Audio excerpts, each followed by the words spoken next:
El combate fue memorable. Comenzó a las 9:15 de la mañana de ese 20 de noviembre de 1845 y perduró hasta aproximadamente las 6 de la tarde. El jefe de las fuerzas argentinas era el general Lucio Norberto Mansilla. Antes de iniciar el fuego, se entonó por la banda de uno de los batallones de los patricios, se entonaron las estrofas del himno argentino y cuando terminó el último son, se inicia el fuego, ¿cierto? Los patricios tuvieron una destacadísima labor, promediando. ¿Por qué lo digo? Porque en 2 oportunidades van a repeler, cuando se agotaron las municiones, van a repeler el ataque a bayonetazos limpios. O sea, no hubo otra manera de hacerle frente a 2 intentos de desembarco por parte de los franceses y de los ingleses. Esto se produce cuando, se acabaron las municiones, promediando la tarde, y cuando los cañones argentinos, al mando de Juan Bautista Torne, quedan silenciados después que se acaba la última bala,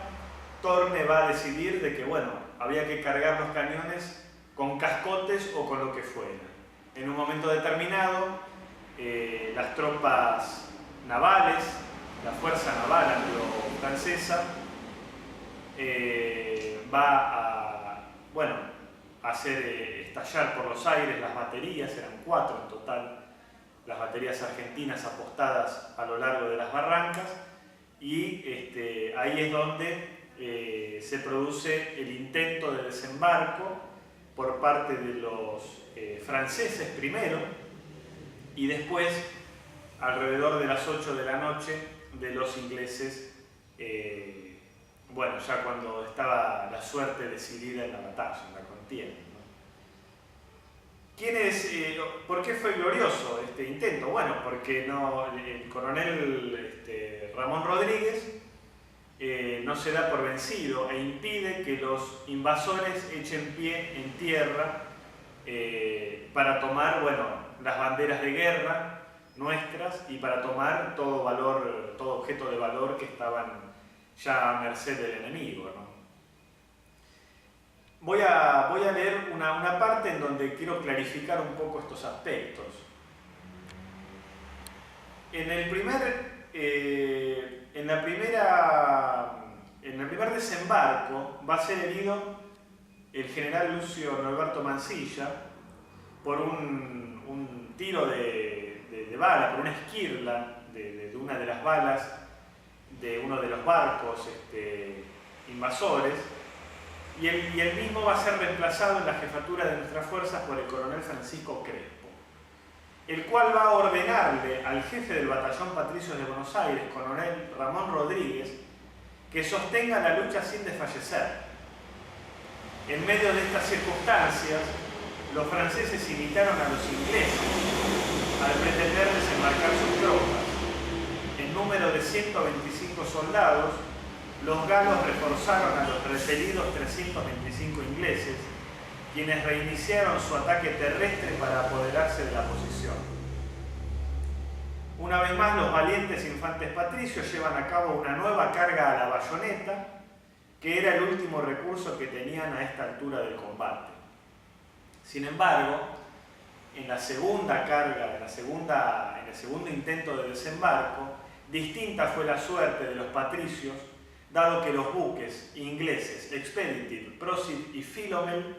cañonearon a la infantería con ardorosa violencia, lo que los hizo detenerse en la carga, si bien los infantes trataron de mantener como podían la posición. Esta heroica y tenaz resistencia a los invasores persistió hasta cerca de las 20 horas de aquel 20 de noviembre de 1845. Finalmente, y tras aguantar sin municiones a la artillería enemiga, los restos del batallón de Patricios de Buenos Aires se repliegan, adentrándose en el monte de Talas que rodea a la geografía de Obligado, de la localidad de Huelta de Obligado. Los franceses e ingleses no logran desembarcar, prefiriendo continuar aguas arriba con sus averiados y sobrevivientes buques mercantes y de guerra. Las dos cargas a la bayoneta que protagonizan los patricios habían logrado su esfuerzo y la sangre federal corrió a raudales. Tal es así que los ingleses y los franceses tienen algo así como 25 bajas al finalizar la refriega, y los patriotas sufrimos algo así como 125 a 250 bajas, lo cual, bueno, fue una derrota honrosa, no solamente por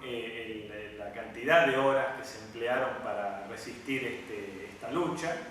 sino también por el arrojo de nuestros soldados, y porque diplomáticamente, unos años más tarde, esta derrota militar sería un triunfo diplomático, ¿no? Entre 1849 y 1850. Así es como se establece que Vuelta de Obligado fue la batalla quizás más importante de los patricios en el tiempo de la Confederación Argentina. La única bandera de guerra que los ingleses van a llevarse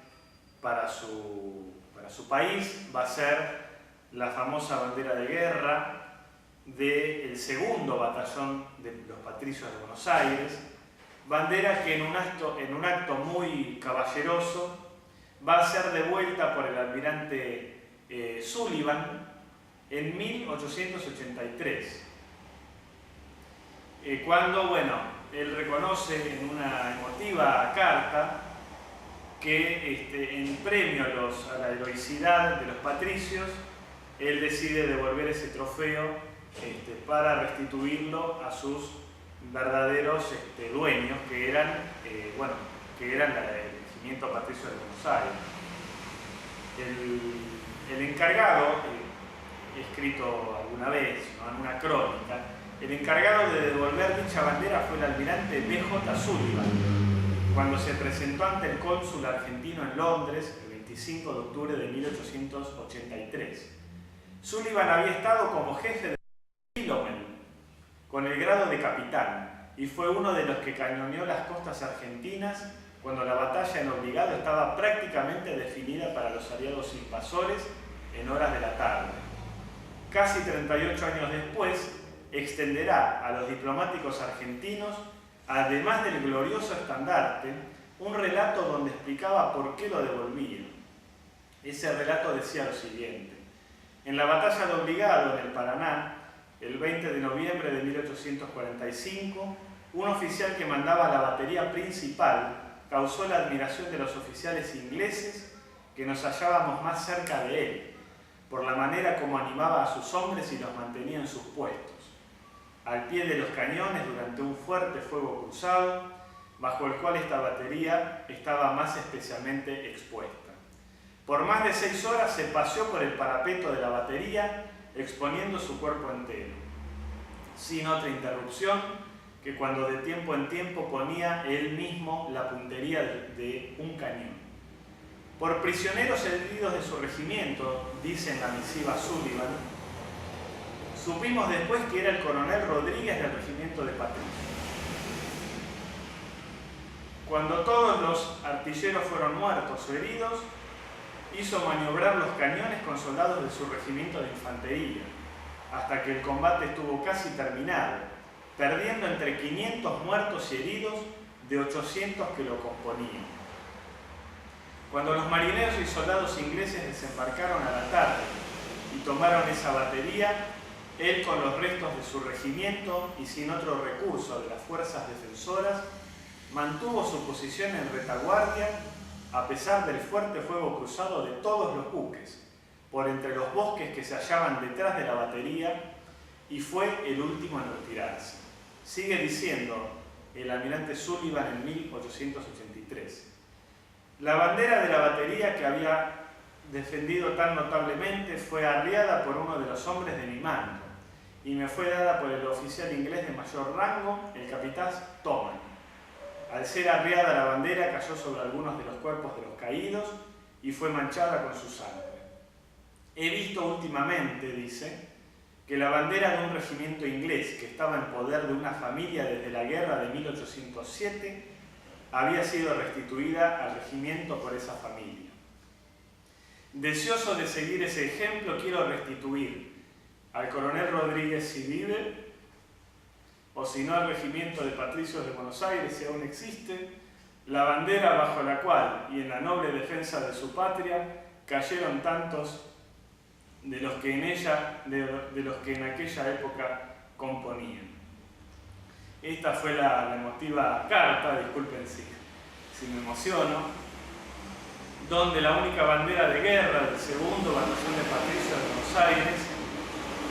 fue devuelta 38 años después de la batalla, devuelta de obligado a el regimiento patricio de Buenos Aires. Esa bandera en la actualidad está en el Museo Histórico Nacional y es una reliquia que, bueno, por esta caballerosidad del militar inglés Sullivan, hoy se puede contemplar y es un tesoro, bueno, bastante demostrativo de lo que fue esa contienda, donde además, como lo dice este almirante Sullivan, está manchada con sangre de los que trataron de defenderla en la batalla de Vuelta de Obligado. Por último, tenemos que el regimiento Patricios de Buenos Aires siguió luchando hasta al menos 1847 en diferentes contiendas, y ya promediando el año 1848, ya en las postrimerías de la Confederación Argentina, Ramón Rodríguez va a ser reemplazado en la jefatura del regimiento Patricios por el coronel Mariano Echenagucía. Mariano Echenagucía va a seguir con los destinos del regimiento Patricios de Buenos Aires hasta el pronunciamiento de Urquiza en mayo de 1851. Traidora y arteramente, Echenagucía se va a plegar a Urquiza y va a dejar abandonado al regimiento Patricios a su suerte y va a huir a la provincia de Entre Ríos, de donde va a regresar en febrero de 1852, cuando la batalla de Caseros, para enfrentar a Juan Manuel de Rosas. Por lo tanto, la última jefatura de Patricios estuvo al mando de un traidor, hay que decirlo, que combatiendo contra su patria decide plegarse a Urquiza y de ese modo combatir a la Confederación Argentina en los campos de Caseros. El último nombre que recibieron los patricios de Buenos Aires fue el de Batallón Federación, tal vez como un premio a tantos años de lealtad que los patricios tuvieron para con el gobierno de Rosas y por la eficiencia y los triunfos militares que dieron en esos años de convulsiones en contra de los enemigos internos, los unitarios, y contra la prepotencia de las potencias más poderosas de entonces, como lo eran los ingleses y los franceses. De este modo, finaliza la historia, digamos, en una breve reseña de los patricios en la época de Juan Manuel de Rosas,